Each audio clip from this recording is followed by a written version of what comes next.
we will have Shri Swastik Bannerjee present a brief profile of Swastik ji. Shri Swastik Bannerjee is currently pursuing a doctoral degree in philosophy at the esteemed Department of Philosophy, University of Calcutta. His academic journey has been supported by notable fellowships, including the University Research Fellowship from the University of Calcutta, the Ishwar Ashram Trust Fellowship, and the Kashmir Shaivism Institute Fellowship. During his master's degree in philosophy at the University of Madras, Swastik Bannerjee attained the top position in his program. This period provided him with a unique opportunity to study Vedanta under the esteemed guidance of scholars, including Mahopadhyay, Mani Dravid Shastri, Swami Paramananda Bharati, Professor John Grimes, Professor Godabarisha Mishra, and others. Swastik Bannerjee ji has received invaluable guidance and training in the Trika tradition from notable scholars and practitioners, such as the late Professor Devabrata Sen Sharma, Professor Navjeevan Rastogi ji, Pandit Prannath Kaul, Shri Lawrence Mall, Giriratna Mishra ji, and many more. His research focuses on Trika philosophy, popularly known as Kashmir Shaivism, exploring the non-dual nature of reality and the path to self-realization. His dedication extends beyond academic pursuits, and he is a devoted practitioner of the Kaula Tantric path, having received Purna Diksha in Sri Vidya and holding the Krama Diksha from Kalikula.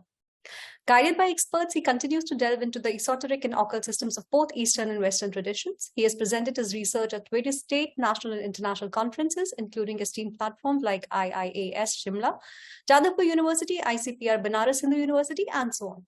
Additionally, he has shared his insights through public lectures on philosophy and spirituality. Demonstrating his creativity, he has written scripts for dance productions, which have received a production grant from the Ministry of Culture, Government of India. Despite having received an offer to pursue a DPhil in theology at the prestigious University of Oxford, fate led him to pursue a PhD from Calcutta. Being in Bengal, coupled with his immersive travels and interactions with esteemed gurus and Mahatmas, it's provided him valuable insights into the realms of esoteric knowledge and spirituality. These experiences continue to shape his profound understanding in these domains, which he seeks to develop further. Today, Swastik ji will be speaking on nature of self as consciousness in Trika with reference to Abhinavagupta. Swastik ji, welcome.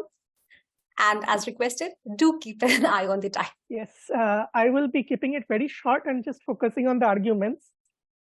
Firstly, I am really grateful to INDICA for providing me this platform present among some of the senior-most and well-known scholars in this field.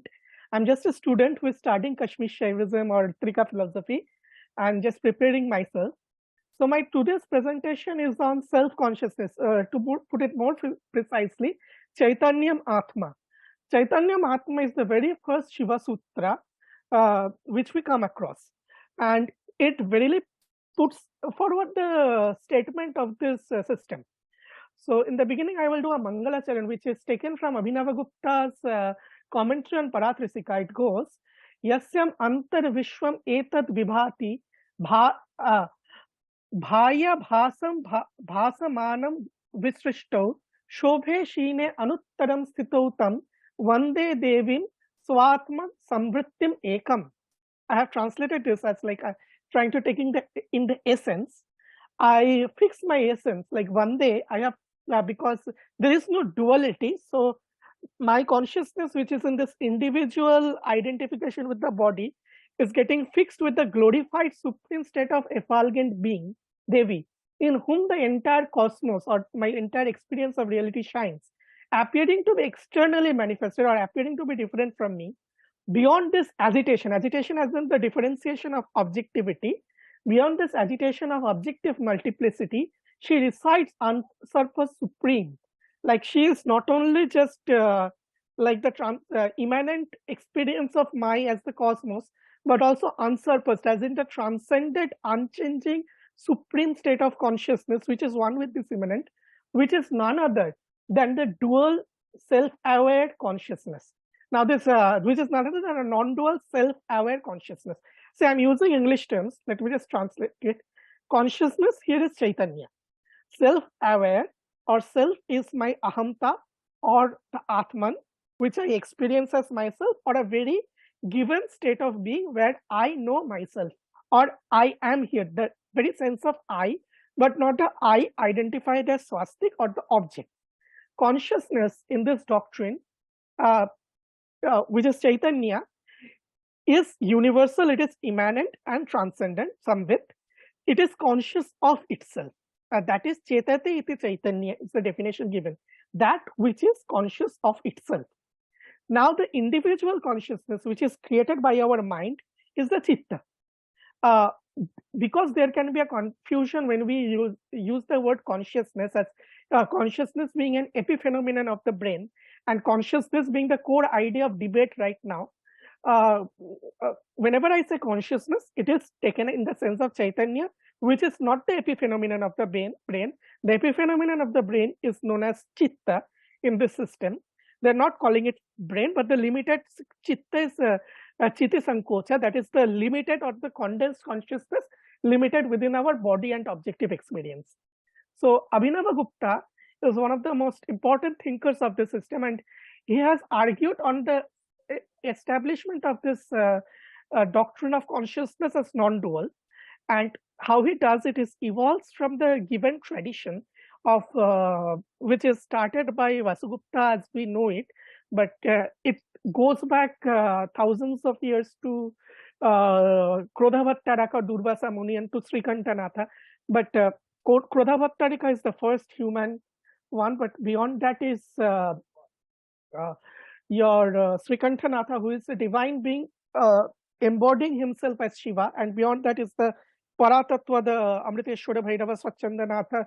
So it comes down like from the very experience of the truth as consciousness, the experience is given directly down to Durvasa, to an unbroken lineage which gets hidden.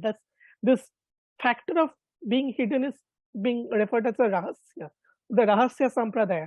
And then it again becomes remanifest with coming of Vasugupta with the dream and all the different doctrines that has been said, to Kallata, to different people, to Abhinavagupta.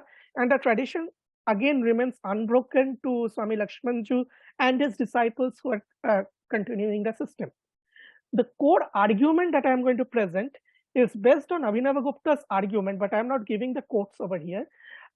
It is said that the consciousness, if it is non-dual, cannot be seen differently in the objects or in the subject, because there is a difference in the objects of experience and the subject of experience. So this is the first problem that follows, that how the objects of experience which are external to us, or in other words, which I experience as different from me, can be considered consciousness. First problem.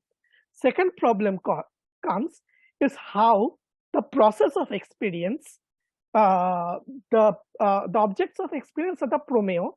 Promeo is the first level which Abhinavagupta or the Trika tradition will put it as apara. Then comes the parapara, the in-between level, which is my process of experience, the cognitive process, the pramana vyavastha, like my pratyaksha, anumana, all these things, which goes from the subject to the object, how it becomes consciousness, or how we know consciousness devoid of pramanas, and consciousness becomes self-effulgent. Then it comes back to the ground that how the subject, which we identify as so and so, like this experiencing person, becomes consciousness. When this triad or this triputi is established as Pramatri Chaitanya, then comes the argument that how this Pramatri Chaitanya is able to manifest itself in all these three. This brings us to the argument of the nature of Swatantra. And then from there, we are moving forward to explain that Shiva Shakti, the very nature of this consciousness, which is defined as Shiva Shakti in the agamic sense, here the Prakasha Vimarshamaya are not dual aspects, but it is how the consciousness is defined to understand the non-duality. And once the understanding of this non-duality is understood, the idea of Akrityamaham, the self, the very self which resides in every experience, in everything that we are aware of, is established, and thus Chaitanyam Atma is established. This is my very basic line of argument. Now I am moving into the argument which I have written down. So Abhinavagupta starts his Ishwar Pratyavijna Vimarshini with this Mangala Charan, Nirasam Sat Purnat Ahamiti Pura Bhasayati Yat Dvishakam Aste Tadanucha Vibhaktum Nijakalam Swarupat Unmesha Prasadana Nimesha Prasadana Sthitijupta Tad Advaitam Vande Shiva Shaktiyatma Nikhilam. So he is saying that Tad Advaitam Vande Shiva Shaktyatma Nikhilam, which is like the Shiva and Shakti in the state of union. Again, in Paratrishika, he says that Shiva and Shakti cannot be known separately, which was non-dual. Purna Ahamiti Purabhasati. Previously as in before we started seeing the objectivity, going back to pure subjectivity, it was previously experienced as Purna Ahamta. Purna Aham iti. Dvishakha Maste is breaking it into the Ahamta, that is the subject or the experience of subjectivity, and Idamta, or the experience of objectivity or the objective experience. So, irrespective of that, it ultimately merges into Shiva Shaktyatma Nikhilam. Tat Advaitam Vande Shiva Shaktyatma Nikhilam. So the argument goes as follows. The objects promeva of the objects are those which become known. Okay, the promeva are those which become known. These are categorized into two kinds. Internal, such as the experience of sorrow or happiness, like all things we entirely have in our mind, our anxiety, sorrow, everything. The external, such as the color blue, or for the audience who is experiencing this conference right now, it's me or the lecture which you are seeing different from you, which is external. So there is little doubt regarding the internal objects to be within consciousness, because the internal objects are verily perceived as a part of mind, and thus it is evident that it is experienced as consciousness and not something different from us. However, it is the external objects of experience which appear to be different than consciousness. It appears because it appears different from myself. This, of course, is a challenge to the non-dualism of Trika. Thus, they respond by the analysis of object of experience and establish that it cannot be external to Chaitanya. It is Chaitanya that shines as the known object. How? Even though the objects such as sun, moon, or fire, Somarkavani, are capable of shedding light. However, even if there is light, but there is no experience of the object of light, they are not known. See, this is an argument which similar to an idealist argument that perception is the criteria, but it goes further. So therefore, in order to be known, whatever is shedding light or whatever is the object has to be an object of experience. Therefore, when something becomes an object of experience, it comes down, or it can be reduced down to be existing within the sphere of consciousness. Thus, objects are known because there is consciousness. See, anything that is object is right now established, can be experienced only within consciousness.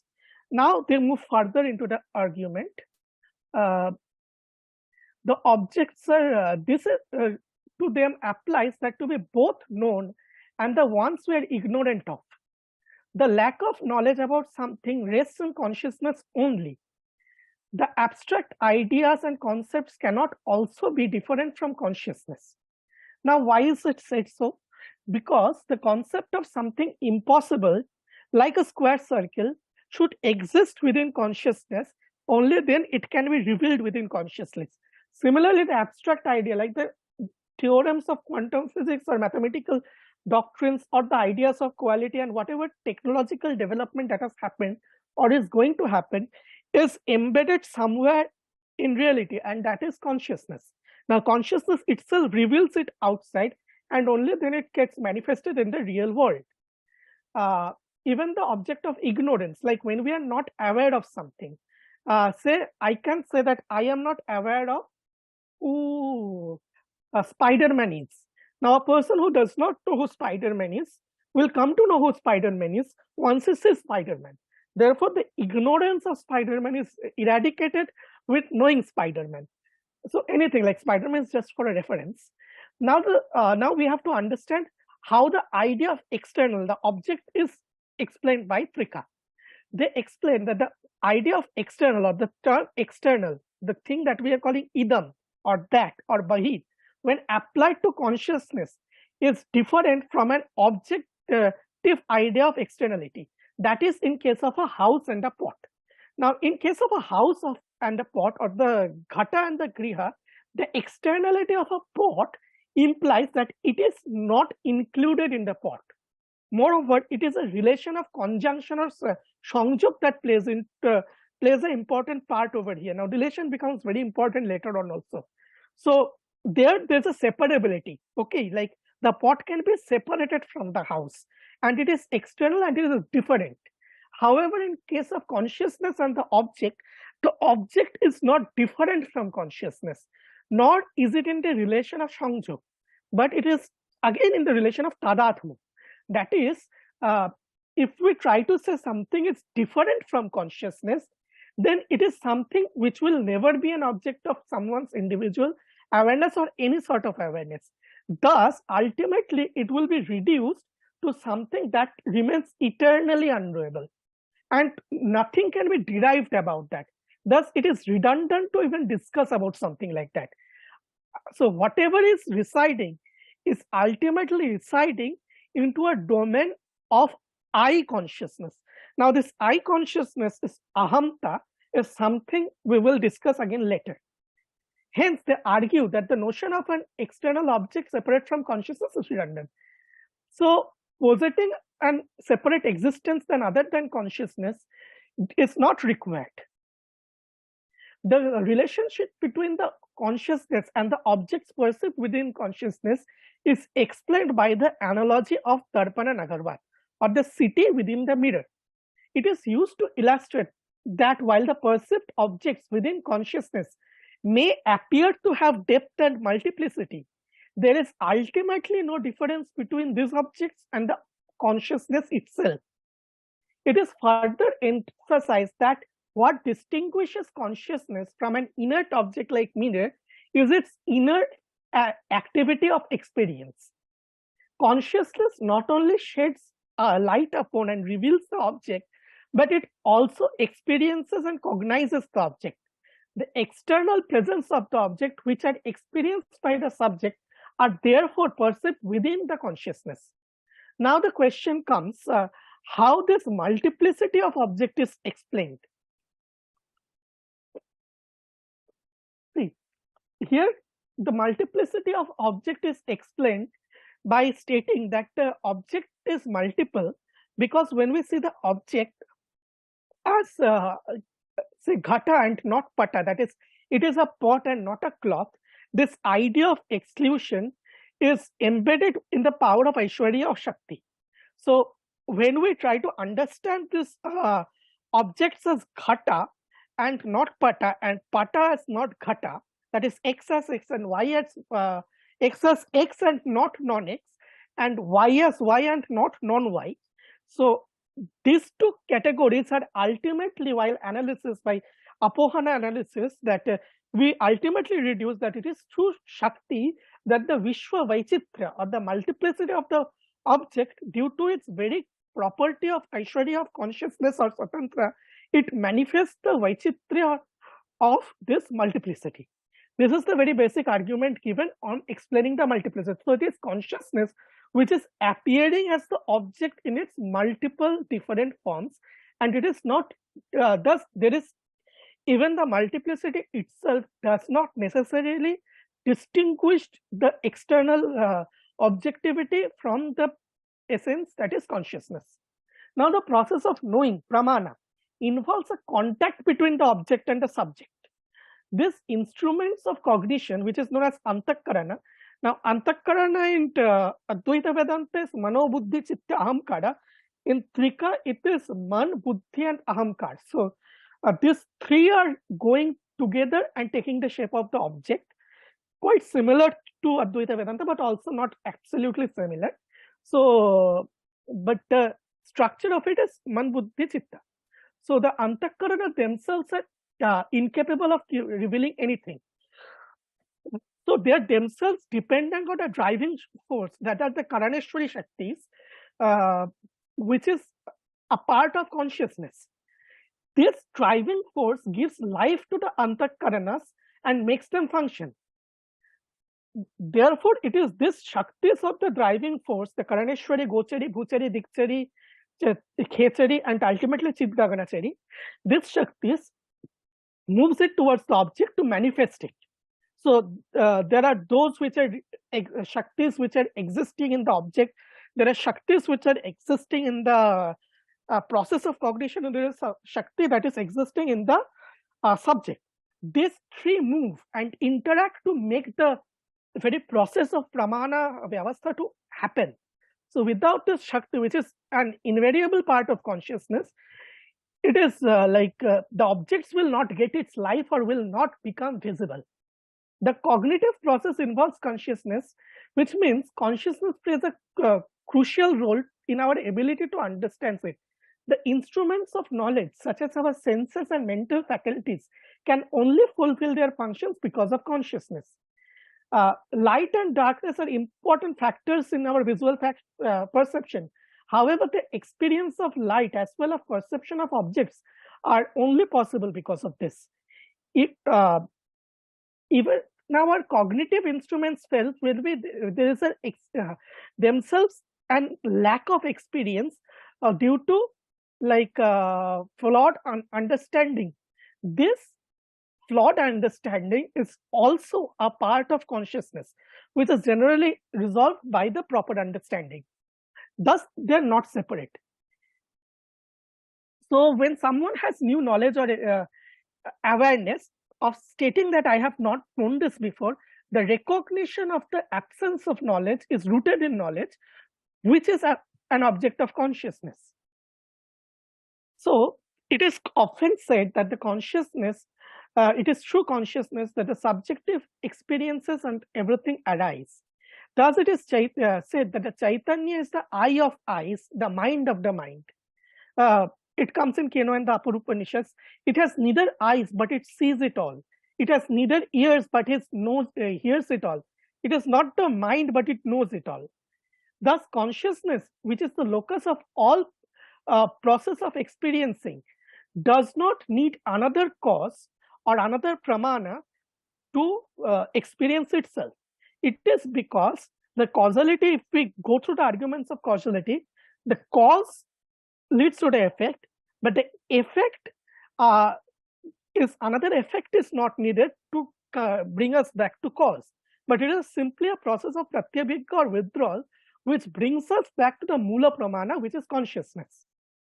Now, the cognitive agent, that is pramata, is the subject knowing the object.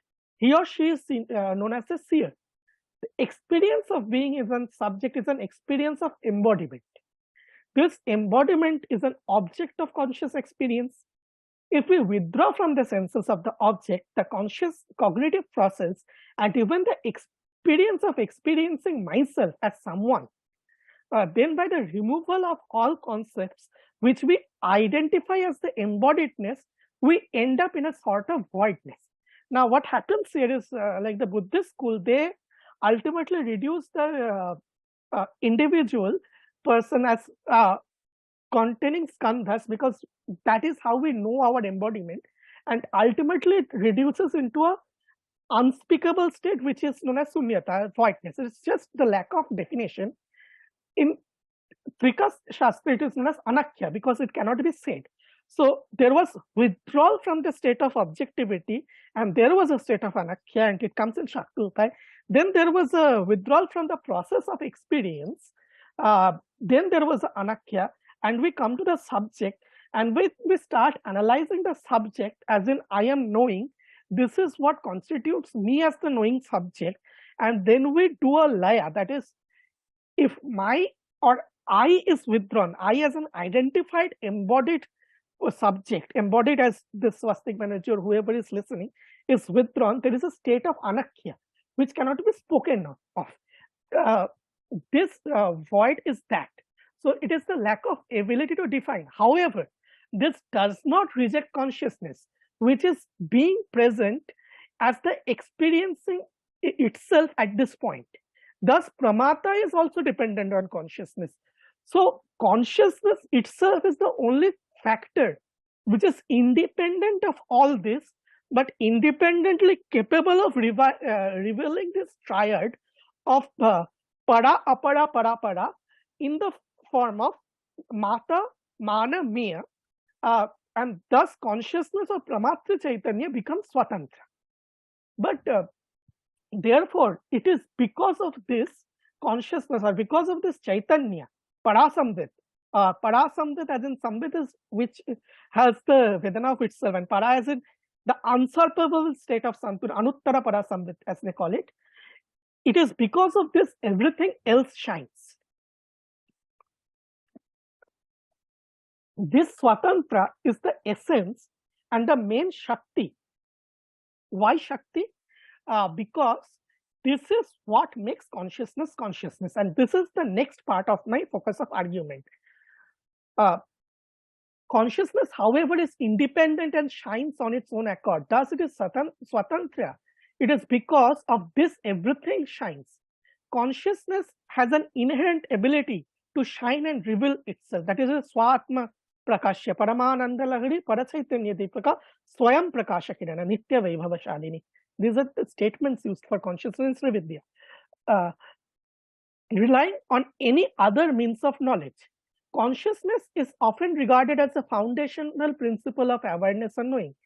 This subjective experience of being aware, perceiving, and having a sense of self, unlike other means of knowledge such as sensory perception or logical reasoning, consciousness is considered to be more fundamental and primary.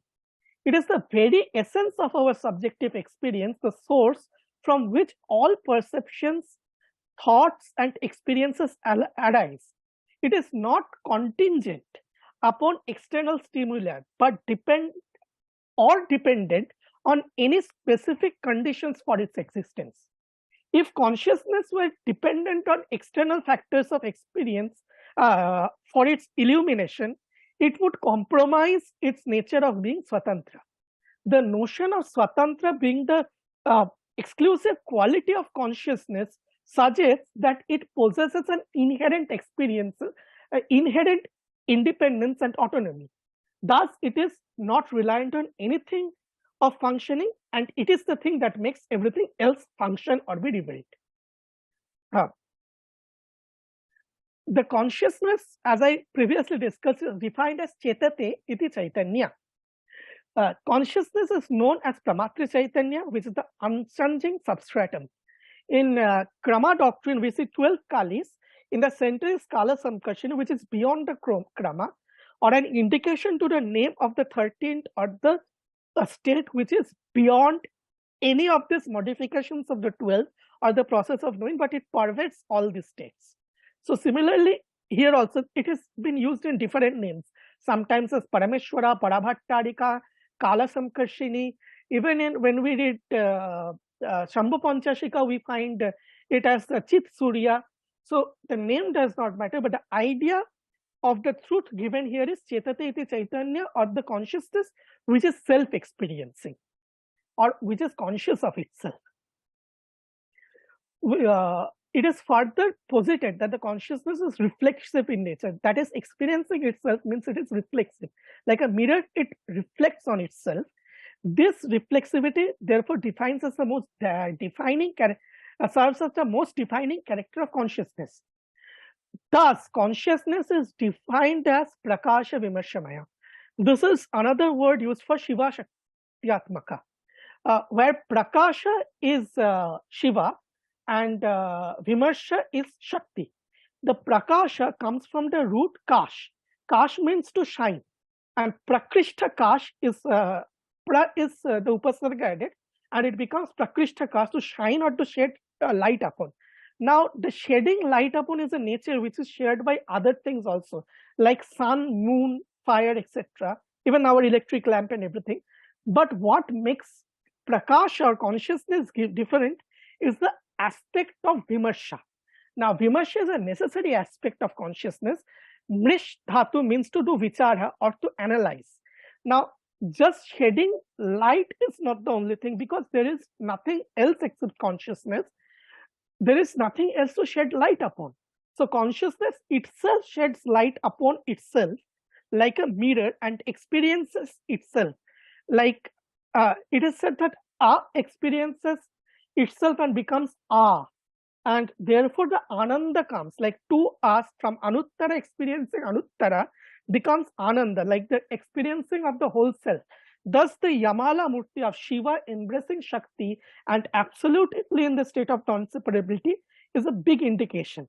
Also, Parvati holding the Darpana or the mirror to make Shiva experience himself as a Shakti becomes. So, this is why when someone had asked that why Abhinavagupta is not calling it Shaktivad, but why is it known as Shaivavad? Because it is ultimately Paramadvaitavad.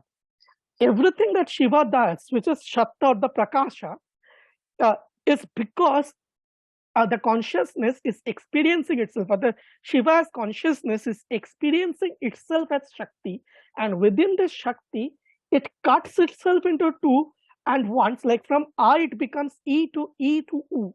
And so from that Ananda, it has an Visfuran, that is, there is a Uchchala, like Swachanda Ananda Vrindocchala. So Uchchala happens because within that consciousness and that bliss, that is Vimarsha, within this analysis of this own Ananda, the Shiva cuts itself and makes itself appear as from Aham to Idam, the object of its own experience. As I am experiencing myself as myself, but this whole process is happening within Shakti. So Shakti becomes the primary important factor for everything that happens in Trika. Shiva becomes the playground over which Shakti plays. So the shedding light is Vimarsha. So Vimarsha, V Upasarga is known as Vishishta or Vishesha. So the Mrish Dhatu is to be like it reflects upon itself. So now the question comes, what is the nature of this analysis? The analysis of experiencing is the experiencing of its own being. The school posits that without this aspect of reflection, the consciousness would be inert and devoid of vitality. Thus, it is maintained that it is the reflective nature of consciousness what gives it its inner dynamism. In contrast, if one advocates non-dualism and the oneness of all existence, but does not acknowledge the reflexive nature of consciousness as emphasized by Trika, then consciousness becomes merely passive, without attributing to the inherent self-awareness. This would... I hope you're approaching your conclusion in 1 or 2 minutes. Yes. It's almost done. So, therefore, the consciousness over here and the Shakti over here is also in the relation of Tadatmya, not Samyoga. So therefore, the Shaktiman, the Shiv and Shakti and the Shaktiman Shiv cannot be considered to be separate. In the last part, I would argue that the self cannot be different from consciousness because it is a bare minimal subjective awareness of experience, which is known as Akrityamabham. This bare awareness of being is the Akrityamabham. It retains itself in all forms of experience. If this Akrityam Aham is rejected, then it would mean that we are rejecting the very self-existence itself, which is contradictory on the ground. And thus this Akrityam Aham is that which is present in not only the experience of subjectivity, that is a Krityam Aham, as me, the process of experience, that is the pramana, and the object of experience. It is also serves as the ground of Vishranti, where all the experiences ultimately dissolve. And therefore, this supreme experiensive principle, Chaitanya, is eternally associated with its experience of itself inseparably, and that is Akrityamaham. And thus, we can conclude that the system and the doctrine of Trika, as propagated by Abhinavagupta, is the realization of Chaitanya Mahatma, or consciousness with its reflexive nature of Ahamta. Thank you. Thank you so much, Swastik ji.